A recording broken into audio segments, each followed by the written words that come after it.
Okay, well, we are going to kick it off here, and I've just started our recording so we can share this with others who may not be able to join us today. Welcome, bienvenidos. My name is Georgia David. I work with Water for People, and we're so thrilled to have you here today for another rendition of our Waterside chats. If you're familiar with these, we started these in 2020. We called them town halls at that time.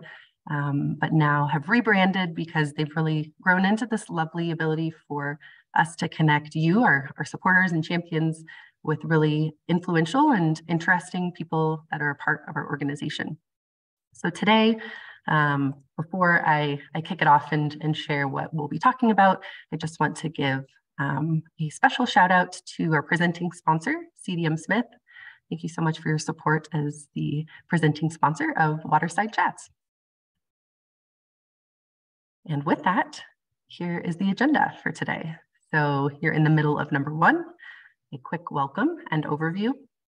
I'll be sharing a bit about Water for People as a whole to kick this off. If there is anybody who's new to our organization or new to supporting our organization, hopefully you'll have a good understanding of what Water for People does before we really get into the meat, so to speak, of our webinar, which is our 2 very special guests whom I'll introduce shortly. And they will be talking about water resource management and climate change. We'll have some time for Q&A. So if you have some questions, you're welcome to put them into the Q&A function or hold them until then. Either way, if you're like me, it's helpful to write them down. So you're welcome to submit them before. And when we get to that section, we can ask our special guests. And then finally, we'll wrap up with another colleague of mine to share about what you can do and ways to get involved from here. So with that, I'm going to be quiet for a second and let you watch this beautiful video, really talking about our model, which is called Everyone Forever. So hopefully this will give you a good baseline of understanding of Water for People's work, what the Everyone Forever motto really means.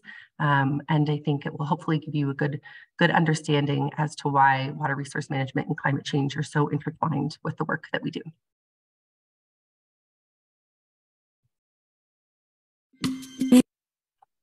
Every day, around the world, people walk long distances to fetch water or find somewhere to go to the bathroom. Families lose time they could be working, and children often miss school. People suffer from preventable waterborne diseases by drinking and using contaminated water. Nearly 1 in 3 people lacks access to safe water.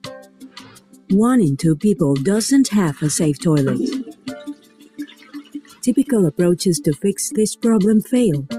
A new pump or bathroom is donated, and the project is celebrated as a success. But in reality, pumps break, and without money or mechanics to fix them, these communities are again left without water, proving that short-term solutions are not enough. Water for People works differently by developing systems that keep water flowing for everyone, forever. We believe in partnering with local communities, governments, and businesses to design and build water and sanitation solutions that reach everyone in a region and keep water flowing forever. Everyone means every family, every clinic, and every school has access to water and sanitation services. And forever means these communities can sustain their new services, independent of any ongoing international aid. Because charity alone can't solve the problem. We believe in sharing costs. We don't provide 100% of project financing. Local governments and communities invest money as well. Building water systems is just the beginning. We equip local entrepreneurs, government officials, and communities so they can manage their own water systems, while continuing to provide ongoing assistance and monitoring until we're confident everyone has water that will last forever. So partner with us to reach everyone forever.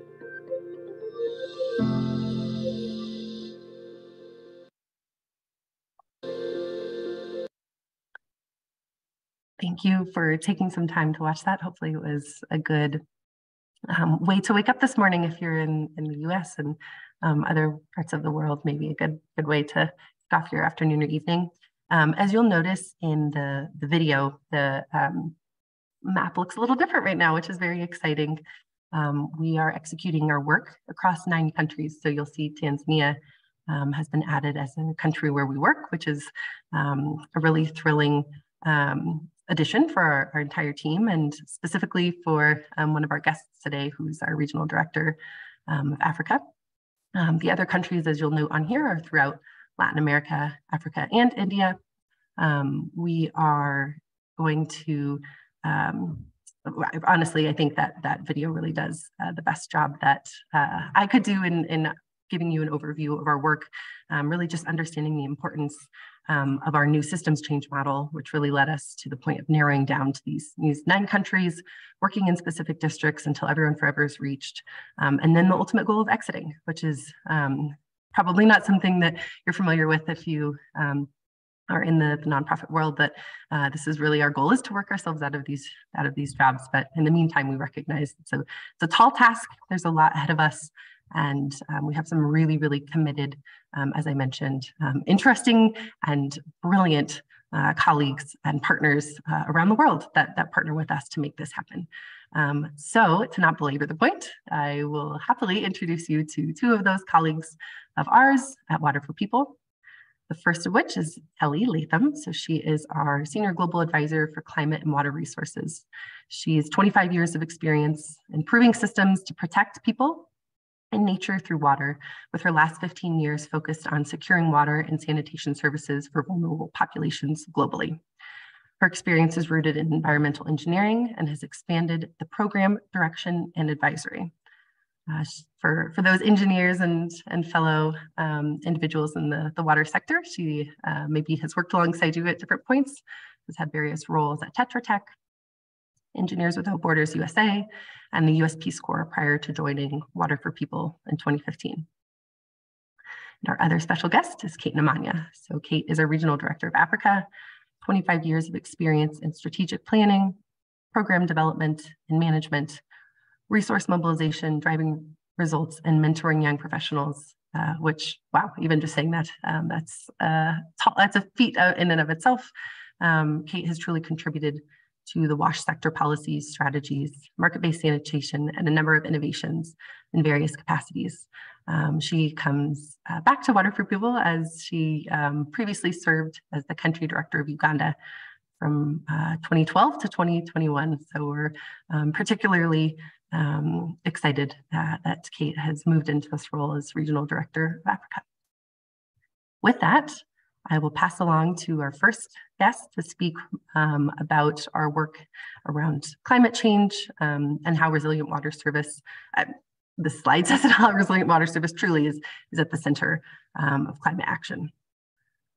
So take it away, Kelly. Great, thanks, Georgia. And I'm very energized to see all the participants with us today who are curious to learn more about a passion of mine and my role now at Water for People, which is all about figuring out our relation to climate change, both in how we can contribute to climate action and how we are responding to the threats facing our efforts as we're working towards universal and sustainable water and sanitation services globally. So to start, we will go to the next slide and think globally. You know, we all, from wherever we sit across the US or across the world with participants in this call today, we experience climate change. We see the threats that are out there. On this slide, there's just a few, you know, the big floods in Pakistan, droughts in India, how these disasters relate to public health crises globally. You know, it's all over the media, it's all over what we see, and it's all over what we experience. And so to just get us thinking about our own relation to climate change, I'd love to use the chat for everyone, wherever you sit and you think about your home and your community. What are the immediate threats you experience directly or fear the most around climate change in your setting? So, I sit in Denver, Colorado, and so the thing that I think of first is the wildfires and the increasing frequency of those and how close they get. But if everyone can just take a couple seconds to do a quick chat and we can get a sense of what are those threats facing all of us in our communities in the chat.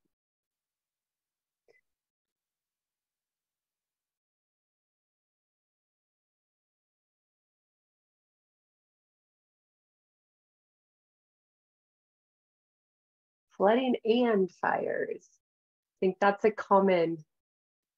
We have wildfires are a big one in the US. Droughts, too much, floods. Yes, that's the thing with climate change. It's the both extremes, floods and droughts. And the reality is often both threats exist in the exact same location. And so it's quite challenging wherever we are in the world. And so now let's think about what it is. What is climate action? What are we all trying to do? So if we go to the next slide, Georgia, really the goal in all of the work that anywhere in the world is doing towards climate action, the end goal is always the same. It is that communities across the world are resilient to these known threats that are out there, whether it's floods, droughts, storms. Those are kind of the big ones and their associated realities, whether it's wildflowers or contamination spread. As we're facing these threats, what are all the actions from all the different people in the world, in our economic systems, in our public service environments? What are we all trying to do? It's to collectively build resilience. The goal is that communities quite literally survive climate change, that people survive climate change, because that is the risk that we are facing. Now, when we think about those risks, what do communities need to survive? We know that there's not a community in the world, including our own, that can survive without water. We need water for food. Most of our water is actually going to agriculture so we can eat. We need water for industries to produce an economy so we can have money to buy food and water. And of course, we need water to directly drink. We can't, aside from contaminated water, if we have no access to any water for a couple of days, we just simply cannot survive as humans. And so it's actually a quite small part, but I would argue the most critical part of water that we have to figure out how to keep resilient access to in the face of climate change if communities anywhere in the world have a chance of surviving climate change. So that's really the goal that we're working on. And when we look at our work, going to the next slide, we can see in the countries where we work, these are just 4 of the 9 countries where we're working, where we are just increasingly seeing very specific threats to the work we are doing in water and sanitation that is impacting the resilience of communities in these locations. We have Malawi and Honduras, which both highlight some major weather events, cyclones, hurricanes, major floods that have directly impacted the specific geographies where we work. And then Peru and India, in those specific geographies where we work, there's some extreme drought conditions that we're facing currently. I think one of the most devastating set of events was in Honduras, where it was right at the beginning of COVID, right? As the world was turned upside down because of COVID in 2020. One of the municipalities where we work on the north coast of Honduras was hit by 2 hurricanes back to back that completely devastated, completely wiped out entire communities, let alone the water service. So this is the context where we're working, and these threats are increasing, and our need to figure out how to respond to that is absolutely urgent. So another element that I would like to just highlight as we think about the locations where we're working, these are countries that are, they are countries who are where we are the most vulnerable to climate change and also contributing the least to the cause of climate change. And so this slide here with a bunch of busy data is all information online that looks at that injustice, that climate justice angle, where we're looking at when you want to understand who's contributing the most emissions globally that cause climate change, you can see that bar at the top that very clearly shows, and this is not per person, it very clearly shows the US is one of the world leaders in emitting and causing climate change. And then India is quite high too, largely just because the population is so big in India. But still, even with that population, the US still is the biggest emitter, right? So we are really contributing a lot to climate change. And then below, you see another graph that is a global image that's showing vulnerability. And this is a Notre Dame tool for understanding vulnerability to climate change of different countries. And it's the absolute opposite. So the above is all the countries where we're working, below is also all the countries where we're working, and where mitigation is the highest, vulnerability is the lowest, and then the reverse, where countries like in Africa where we're working, literally it's negligible, the contribution to climate change, but the vulnerability and the impact is the highest. And so that injustice is also what we're here as an organization trying to help shift. So if we go to the next slide, the reality that climate change is something that we all see every day, it's all over every conversation, personally or in the media, is that there is money. There is money going into climate finance. And this slide is, ideally this money flow of finance, all the $640 billion a year that goes into climate related finance, ideally would help imbalance that injustice. Unfortunately, the reality is in the way that the money is currently flowing, when we look at some of the analyses that there's the Climate Policy Initiative looks at climate finance every year. One of our partners, Waterside, they really look at how that climate financing plays out with WASH. Luckily, those resources have helped us see the reality is that of that $640 billion a year, where we're at currently in 2021, I think the data was based on, which is growth and still not quite at the like $4 to $5 trillion a year we need to be investing, but still pretty big. The amount of money that goes to adapting to climate change. So the part of climate change that's just dealing with the threats versus the part of climate change that's reducing emissions. That's only 3% of that amount of money. It's $19 billion a year. A very small amount goes to adaptation of any form in any place in the world, in any sector.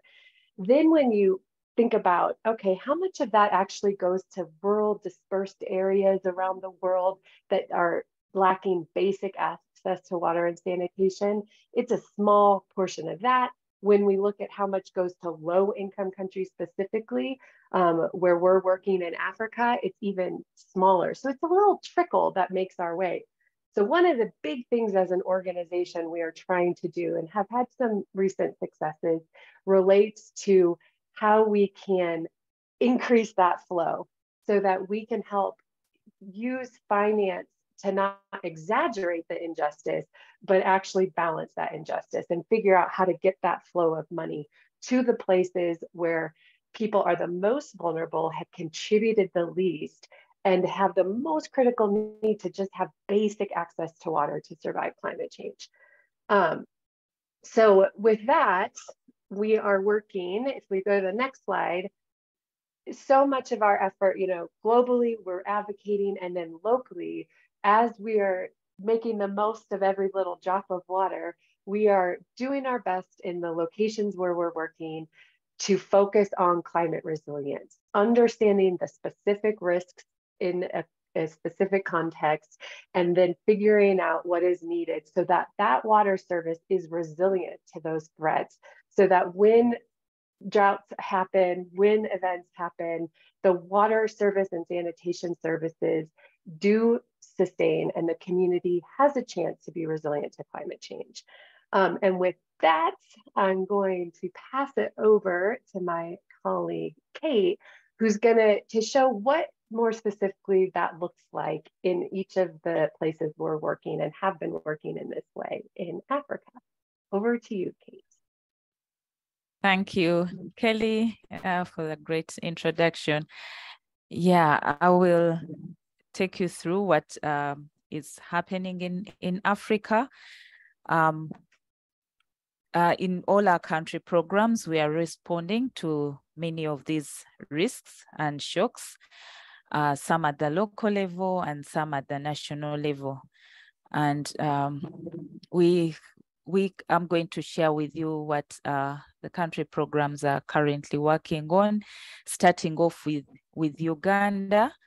The map on one side shows the 2 districts where we do work in, but the risks in Uganda are mainly drought, floods, as well as landslides. So you do find that the risk of, especially when you look at our WASH programs, you do find that they are low yielding wells that the wells become low yielding since they do depend on groundwater due to those differences happening in the various districts.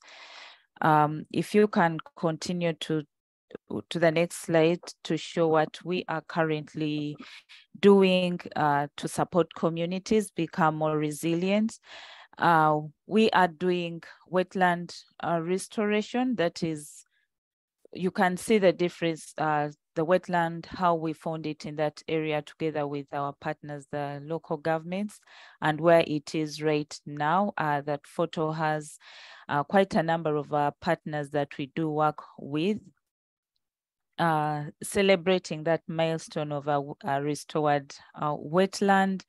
In Uganda, we've been able to map out which are those hotspot areas, looking at places where, together with the district local governments, we are putting WASH infrastructure. What are those areas that are at risk, especially when it comes to flooding? So those areas have been able to be mapped out together with the local government and the national ministries. We've also been able to protect those areas, especially the rivers and the wetlands. Most times the communities don't know where buffer zone is, so we do demarcate those either with by planting bamboo or having concrete pillars around those particular areas.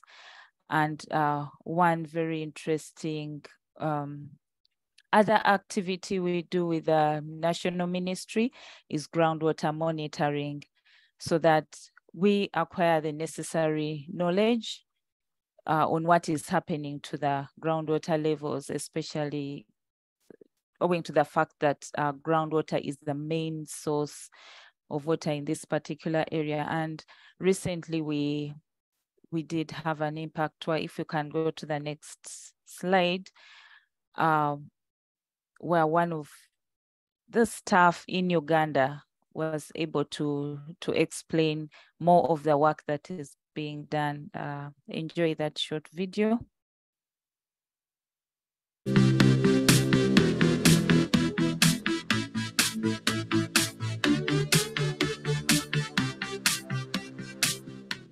We are at Vitojo monitoring well, and we are meeting this gentleman who is going to introduce himself and then take us through what is done at this well.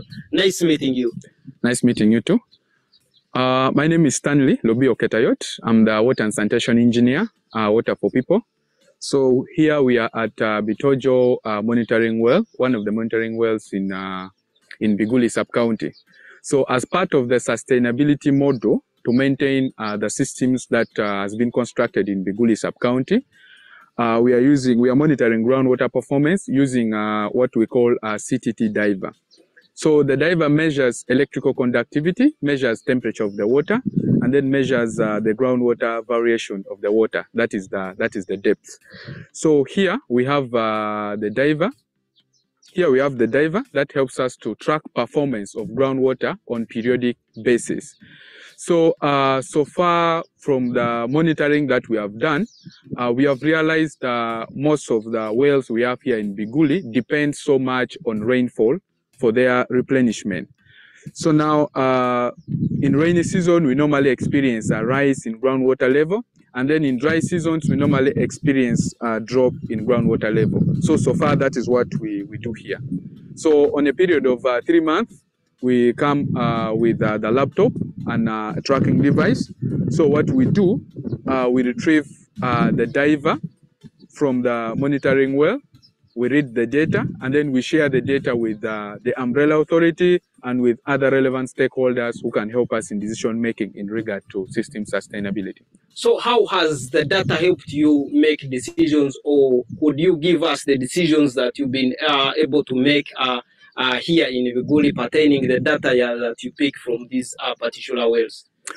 So far, following the monitoring that we have done, and given that we have realized that usually groundwater level drops in dry season and rises in rainy season, one of the decisions we undertook was, one, to ensure that we hold enough rainfall that we get during the rainy season, so that when we store this rainfall, I mean what we get, the water that we get should be able to recharge the groundwater aquifer that we have. So the decision we took was to restore a number of wetlands that were degraded, because we can only hold this water through the wetlands. That's where the water ends. So far, we have restored about 98.3 acres of wetland here in the sub-county of Biguli. And this has helped us a lot in regards to groundwater fluctuation. These days, we do not experience a lot of variation. Yes, there's some little drop during dry season, but usually the fluctuation is not that much. So that's one of the decisions we took in regards to the groundwater monitoring that we are carrying out. Can you really tell us something about the activities that are engaged with the communities close to those wetlands?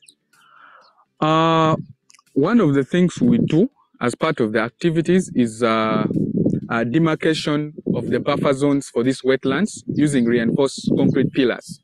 So when we line up those pillars, it informs the people who are staying near the wetland that this is the area, the zone that you are not supposed to cross. Because when they cross and they go into the wetland, now they would degrade. So that's one of the things. Secondly, we realize actually most of the people who are staying near the wetland, they were generating their source of livelihood from the wetland itself, because others were carrying out agricultural practices in the wetland. So we came up with alternative livelihood, for example, fish farming. So we engaged those ones who used to previously encroach into the wetland to get into fish farming, so that they generate or they derive an alternative livelihood that will make them not to go back into the wetland. Yes, there are some areas where we met some bit of resistance, like because some other activity that we did, we had to cut down some of the unfriendly water trees that have high crop water requirement, like eucalyptus. So there are instances where we got resistance and we had to use enforcement. So the district leadership, they were empowered in order to enforce, so that those ones who have, let's say, like eucalyptus trees within the wetland, they have them removed. And then those ones who are not easily moved away from the wetland, move out of the wetland. So those are some of the activities we did. Thank you so much, Stanley. This is very good information about how we can restore wetlands. Thank you. Okay. Yeah, there's a lot more we can see, but that's it from Uganda on how they were able to restore those wetlands, but not forgetting the livelihoods of the community. So over to Malawi. As you all know, Malawi has been in the news of late. The cholera outbreak is one of the worst the country has seen in very many in decades. And yeah, this was also triggered by the floods. So you find that much of the water is currently polluted, even in big cities like Lilongwe or even Blantyre. And then the other second issue we've encountered in Malawi is the salinity of the groundwater resources that we find, especially in the districts that we do work in. That map has shows the number of districts where water for people currently works. And so how is the community coping? What are we doing together with our partners? If you can go to the next slide. What we are doing in Malawi together with the district local government and the national local government is to do district water resources management planning, especially for those areas that have dry wells and also those that have very high salinity. We've been able to create spatial maps. You can look on your left. And these maps were able to guide the drilling to avoid especially the dry wells and those that have very saline. Together with the drillers, because this is a private business, and at the end of the day, they would be interested in just drilling. But again, for us and the district local government, we are interested in a productive well. We've been able to work together to train these drillers to be able to improve not only the success rate, but to also tap into that aquifer that has fresh water. For example, working in some of these communities in Chikwawa, which is one of our Everyone Forever districts, we were not able to reach some communities, what we call the last mile communities, because we had very many dry wells, as well as others that were currently that were saline. But what is happening today, after a lot of research with some of our partners, we've been able to finally get wells that have good yields. For example, one well has about 5,000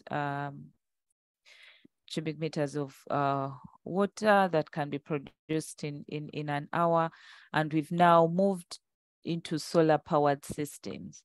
Before that, we did focus a lot on hand pumps, but now what we are doing is to have solar powered systems that can be extended to a number of communities. So with just 1 or 2 wells, we're able to reach maybe more than 10 communities at a go. And of course, piped water systems were also being done in other country programs. So we are really learning a lot as we scale up these systems. And we've also been able to set up water funds within Malawi. And with these funds, we're able to promote nature-based solutions as well as sustain watershed management within this particular country. So we are confident that we are able to roll out the plans in all the districts that we do work in, and be able to have more fresh water for all the communities within Malawi. You can go to the next slide. Our last country that I'll be presenting to is Rwanda. Rwanda is one of the countries where we've also had a program more than 10 years now, but they also have risks that are related to too much water. Those who know Rwanda, it's quite a hilly country. So we have floods, and erosion is really high. We also have pollution from agriculture activities, industrial influence. It's a small country. If you can look for it on the map of Africa, and all these shows so risks lead to reduced water levels and shortages, as well as contamination in some of the areas we do work in. And of course, we do have increased water usage because we have managed to actually reach everyone in many of these communities, or the districts we do work in. And of course, the fact that we have a lot of usage, demand is also increasing. The number of challenges that come in leading to conflicts in these particular areas. So what are we doing in terms of ensuring that the communities are resilient? We've piloted the development of water resources plans. These plans are actually, one of them is about 116 million US. And once we did complete the pilot, we've been able to replicate development of these plans in all our Everyone Forever districts, and the additional 10 districts where we are currently providing technical support. Water for People is not implementing there per se, but we do provide technical assistance through this project, which we call Isoko y'Ubuzima, with support from USAID. And the objective of these plans is to ensure that water sources are protected. So much as communities want drinking water, we need to think about protection very fast at the beginning. So issues around water quality need to be maintained and monitored, and water recharge measures have to be put in place. So these plans have all that included, and we've developed them together with the district local governments, as well as with line ministries, and for support. And we believe that these districts, even if Water for People is not implementing in there directly, but we can have other partners or the districts, local governments, to prioritize some of the actions in these plans.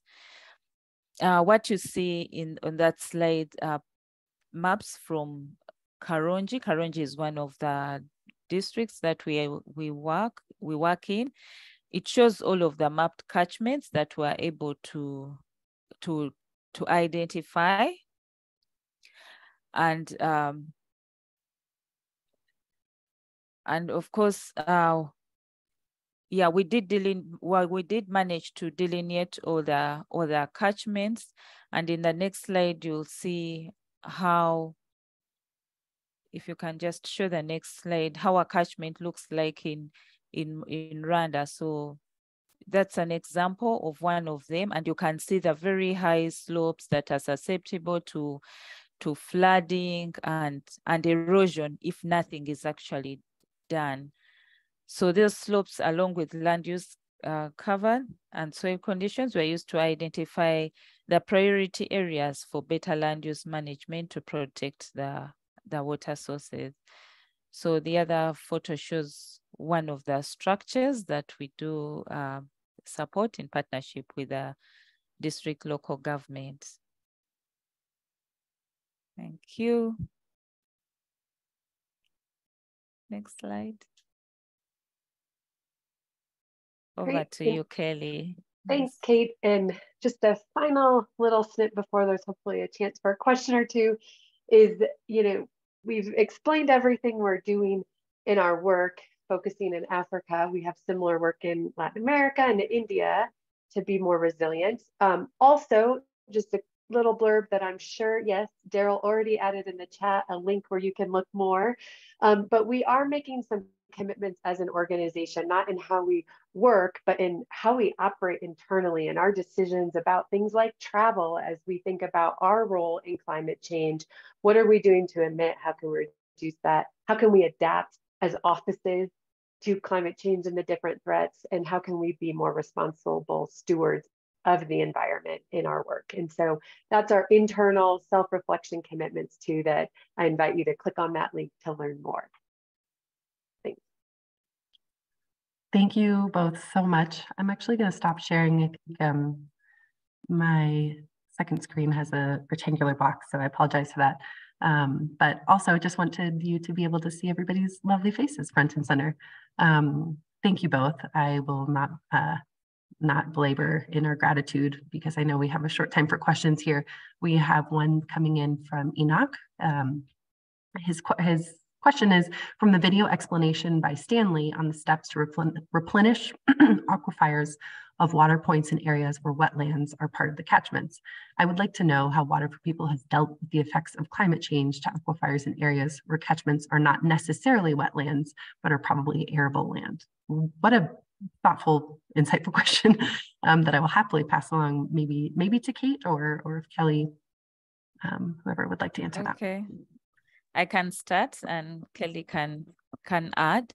What are we doing to aquifers in areas where catchments are not necessarily wetlands?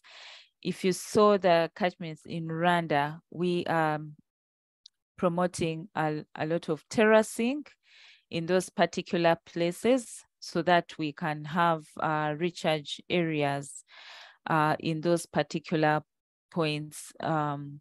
Also in Uganda, there's those particular areas. There are some farming agricultural practices that we are promoting so that the households or the farmers can actually increase recharge in those particular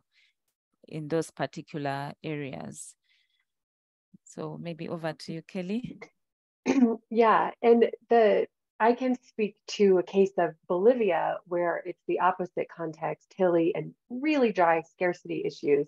And one exciting learning from Uganda to Bolivia is the effort there is to install some groundwater monitoring wells with automatic sensors like we saw from Stanley that allows us to support the government to understand what safe fields are and actually have enforcement for well abstraction, because now it is completely unregulated and over extraction is a huge issue in a dry area where we work in Bolivia. And so it's much more about the monitoring and regulation of extraction that we're doing there.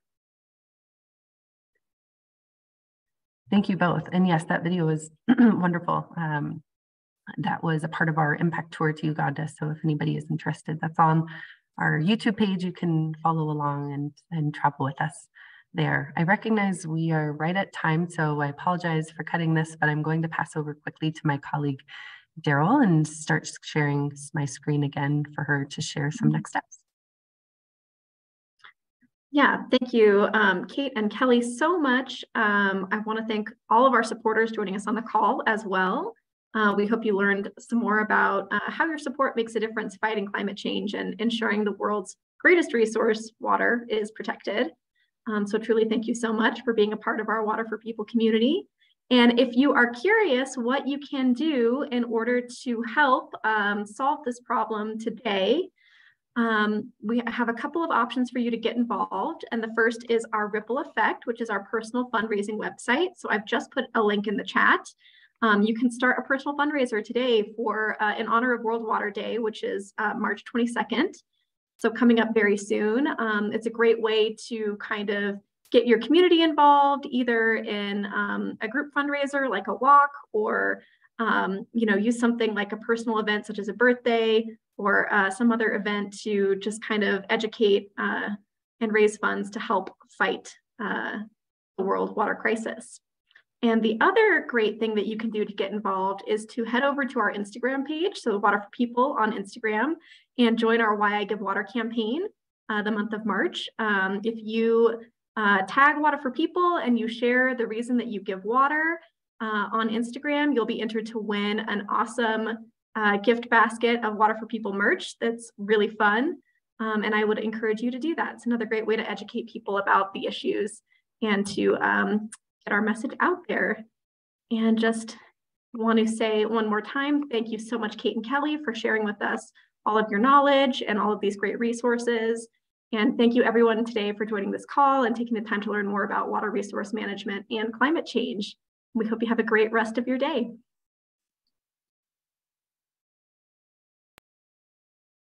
Thanks, everybody.